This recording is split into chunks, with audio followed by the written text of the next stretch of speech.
Sir, why are you throwing the country into an election in the middle of a tariff war? And if you think it's so necessary now, then why not make it longer so Canadians can really test drive you to see if you represent the change you claim to represent?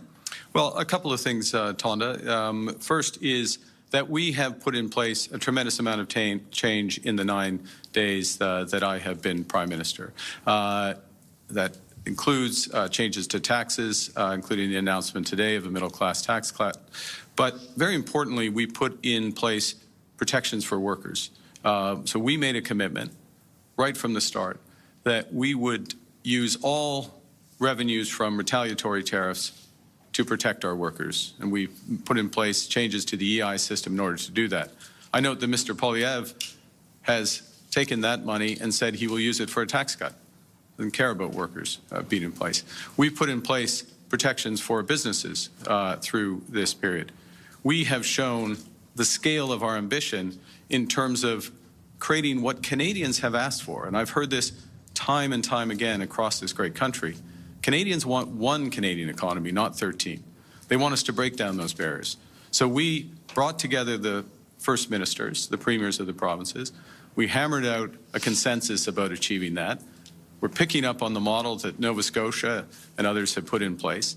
We're making a commitment at the federal level to legislate the removal of all these barriers by Canada Day, so we can have free trade by Canada Day. So we've done a lot. I could go on, but we've done a lot in the 9 days to put in place many of the foundations. But what's important is that the government has a mandate from the Canadian people to finish the job, of building that Canadian economy, to finish the job of diversifying our trading partners, and to have a strong mandate to stand up to Donald Trump and the Americans and negotiate the best deal for Canadians. And that's what I will do. After that meeting Friday night, you said you linked Pierre Poilievre's Conservatives to Elon Musk and Donald Trump's approach to cutting taxes, regulations, foreign aid. Mr. Poilievre's just staked out his own platform pitch to Canadians right now, today saying that he will stand up to Trump, that a liberal's still just a liberal. So on what basis can you fairly compare the Canadian Conservatives to Trump-style Republican Conservatives? Well, first, the comparisons are quite easy. You look at the language mirrors, and the track record of language stretches back over years. It's not a recent phenomenon, so straight from the language, number one. Secondly, from the intention. So Elon Musk stands up and says, and the Trump administration eliminates foreign aid. Within a few days, Pierre Poilievre flies in and out of Nunavut and says, I'm going to eliminate foreign aid. By the way, doesn't talk to the Premier, doesn't talk to local Indigenous leaders while he's there, not our approach, obviously. So a series of words plus proposals which are uncannily familiar with the proposals of the Trump administration. Very different from our approach, very different from an approach for example, to building a housing market, both offering much greater supply, very different from our approach. I'll give you one last example because I know there's a long lineup of questions. Today, we announced that we are going to expand dental care. Now, the dental care program that was put in place several months ago now serves 1.8 million Canadians. 1.8 million Canadians have received dental care under this program. These are people who could not afford dental care previously. Pierre Poilievre pretends they don't exist. We've just expanded the potential pool by another 4.5 million Canadians who also are in that situation. That is a very different approach to Canada. That's a Canada that brings Canadians together, protects all. That's the Canada we're offering. Good afternoon, Prime Minister. Ashley Burke, CBC News. You've repealed the capital gains tax changes, and you're promising this middle-class tax cut, but you're also making new spending commitments. So how do you plan to pay for that, and what kind of cuts will you have to make to keep up with your promise of a deficit below 1% of GDP? Well, a couple of things. One is that we are looking at driving efficiency in government, in other words, productivity in government, by flipping around the approach to government, which is to concentrate on the outcomes as opposed to the dollars in. And so that's part of the reason why is the core reason why we put in place a new Ministry Department of Government Transformation, use a series of reviews on programs, but also new technologies, AI, to drive those productivity. I'm going to, if I may, Ashley, just clarify something which you said, which is that we're differentiating between spending less as a government, and I would recall that government spending has gone up around 9% on average over the last several years. So we're going to get that level of spending increase down. That in and of itself will create room. But what we're concentrating on is Canada investing more. It is time to build. It's a tremendous time to build out this economy. It's what we need to do to create jobs, higher paying jobs and growth. And we will use scarce taxpayers' dollars to catalyze huge private investment in the likes of opportunities that we discussed as First Ministers on Friday. And for those who didn't watch it, I can understand why people wouldn't have watched that, so I'll say it now. This is clean and conventional energy. These are new trade corridors. This is millions and millions of homes in this country to get the cost of new homes down for all Canadians. And that's what we're looking to do as a government. That's what we will do as a government. And we put many of the foundations in place in just 9 days. We're asking for a mandate to finish that job. In French, please. En français maintenant ou In après? French now or after? Alors, Okay, en ce qui so, concerne with regard to budgétaire, the budget balance, du gouvernement. it involves more productivity from the government rather than the current spending. It's a question of focusing on results and not Deuxième point. what goes in. Second point, we are going to focus on investment in Canada and use the dollars, government dollars, to capitalize on big private investment into housing, clean energy, conventional industry, and critical minerals and all that we have discussed at the Premier's You're a new meeting. leader, but the Liberal government has been in power for a decade. Your ministers served under the Trudeau government. Why should Canadians believe that you, when you say that you represent something different and change? Well, I have several things. The first is that you've seen a change in approach and action. It's not words, but action. So the changes to the tax regime that I've mentioned, the changes to our approach to housing, you'll see much more in the coming week in terms of increasing dramatically the supply of housing. A change to the approach to our external trading partners and our security partnerships with the accords with France, with the United Kingdom, the building out with the European Union, changes to the coverage of healthcare in this economy. So all of those steps, the scale of ambition and change in creating one Canadian economy. And I think one of the things that I would emphasize is that I recognize, and my government recognizes, the need to act dramatically and act rapidly to build an economy that's strong for Canada, to control what we can control, to build for us and by us. That's what we're doing. The other thing I would add is that we have some very strong members of our caucus of ministers. I'm fortunate to serve with them.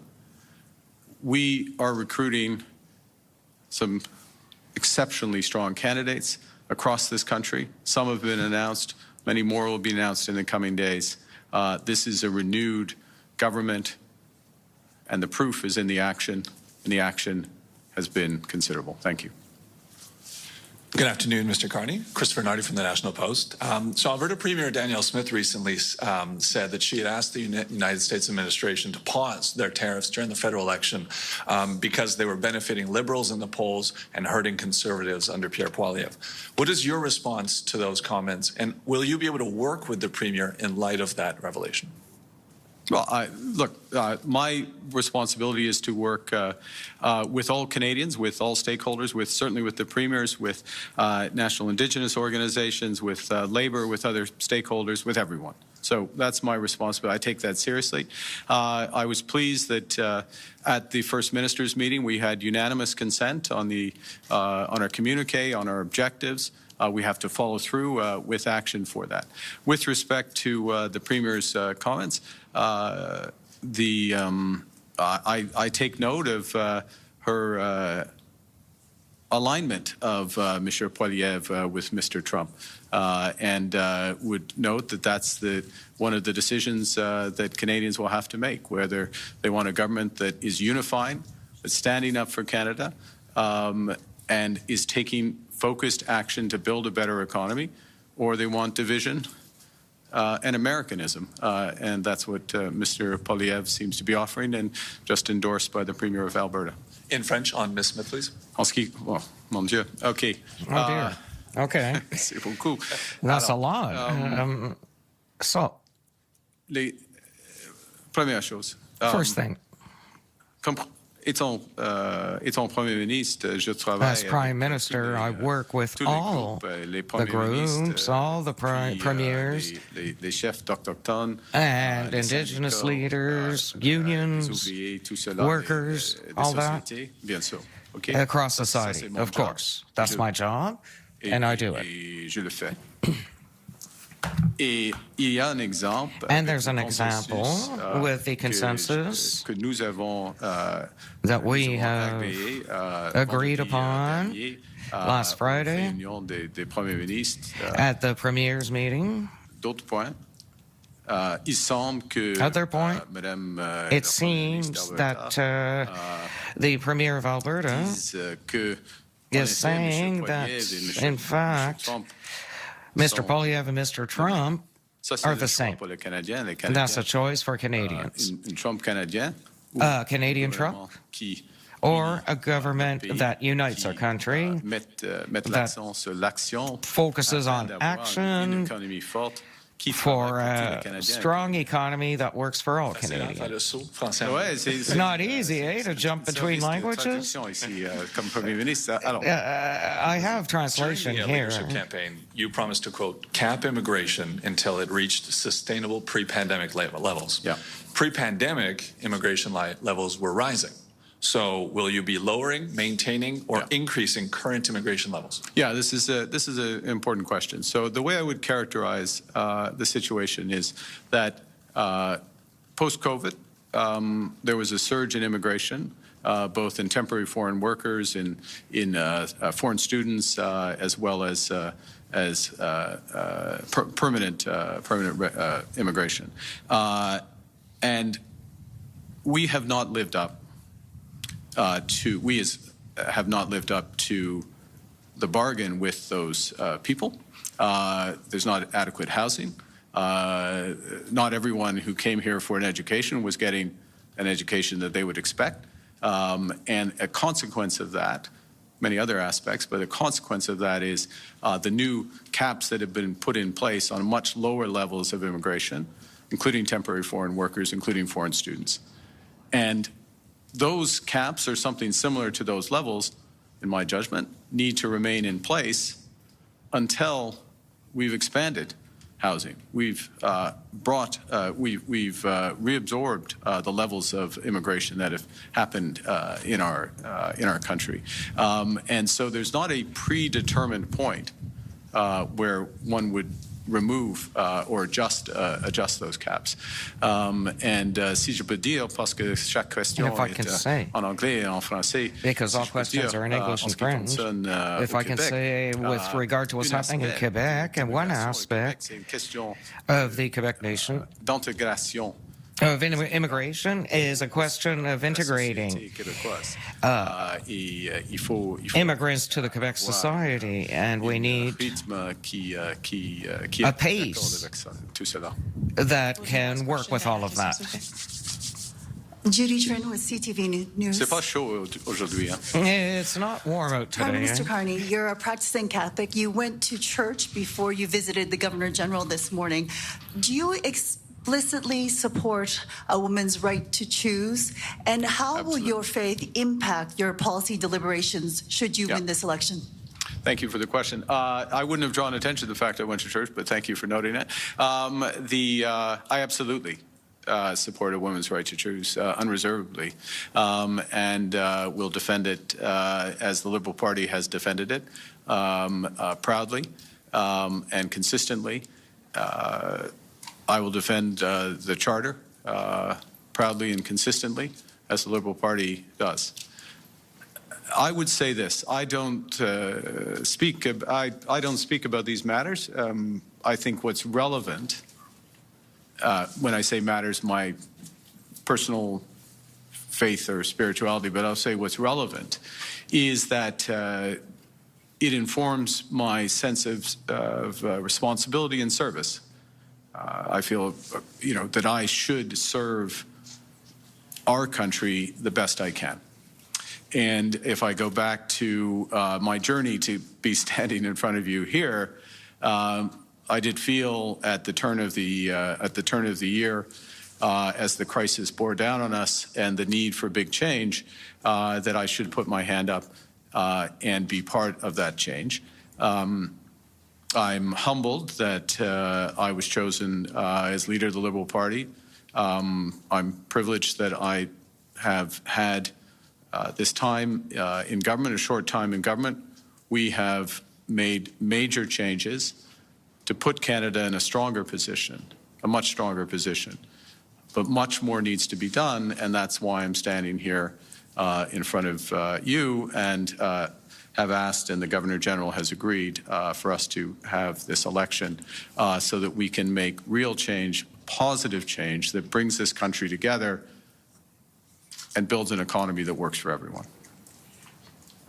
Why did you choose to run in the riding of Nepean, and what was involved in your decision in terms of also the fact that Mr. Chandra Arya, who has represented this riding for quite some time as a Liberal, what is the situation involving him being disqualified from running in this race? And do you live in this riding? So several things there in your question. First, the decision of candidates selection or candidate approval. We have within the Liberal Party a committee called the Green Light Committee, which takes into account various information about candidates, does basic candidate due diligence, if I can put it that way. Mr. Arya, so I am not a member of that committee. They take their decisions. Mr. Arya, as you know, was disqualified from the leadership race for the Liberal Party because of certain factors. That informed the decision, is my understanding, of the Green Light Committee to recommend that he be disqualified as a candidate in Nepean. Now, from my perspective, I've been a resident in the Ottawa area for almost 20 years, with the exception, of course, when I was quite obviously a resident in London when I was governor of the Bank of England. But apart from the time when I was governor there, I've been resident in Ottawa. I know Nepean well. I was best man to Peter Chiarelli, grew up in Nepean. So from Barhaven to Bell's Corners and in between, it's an area I know well. And in many respects, it's representative of many of the aspects, not all the aspects, but many of the aspects of this country. Median incomes around probably $50,000, $55,000, so a little less than the national average, but in there. Very diverse. Both the opportunities and the challenges that we face as a country, and those are challenges that I'm looking to address. That's why I put my hand up. That's why I'm here as Prime Minister. That's what I'm eager to move forward with my Liberal colleagues on. And this is the positive vision that we're putting forward for the people of Nepean, the people of Ottawa, the people of Ontario, the people of Canada. Thank you very much. In French? Can we have a quick French question if possible? D'accord. OK. Il y a deux. En ce qui concerne M. Arya, il y a un processus dans le parti. With Mr. Arya, there's a process in the Liberal Party in each candidate, for each candidate. which is called le feu vert. the Green Light le feu vert. Committee, Il y a and des considérations there are considerations que le comité that the committee à prendre mesures afin de takes measures on to make this decision. As with regard to Nepean, je peux arrêter là afin d'avoir I can stop there in order to get your other final French question. Okay. Oui, bonjour, Monsieur Carney. Yes, Mr. Carney. Journal Le Devoir. I'm with Le Devoir. My first question is a follow-up, and a follow-up, please. You say that you want to make the public service more efficient. Can you give us one or two examples of programs you could for this? D'autres choses. Il y a deux choses. There are two things. For example, un programme if we have a program afin d'accélérer l'investissement dans le logement. Accelerate investment in housing. Chaque dollar du gouvernemental, combien de dollars government dollar, how many dollars from the private sector investir? Will be invested? De productivité, so it's a question of productivity, not cutting. Vous n'avez toujours pas parlé à You still haven't depuis votre spoken to Mr. Trump since you've arrived, but the relationship with the U.S. is at the heart of everyone. How are you the best person to face campaign? The best candidate, considering it's going to be a very short campaign, will you meet Trump to show Canadians that you can face him down? I can't, but will you do it before? Il y a des conditions. There are conditions. Il faut, Monsieur le Président, the President lui doit recognize que le Canada est un pays souverain. Is a sovereign country. Il faut le dire. He has to say l'accepter. He has to accept Avant d'avoir une grande before we have any discussion on un accord commercial. Trade agreement. So you won't speak to him until no meetings. We're talking. Well, we can always talk. Okay, thank you. This is the end of the press conference. All right, thank you very much. Good luck.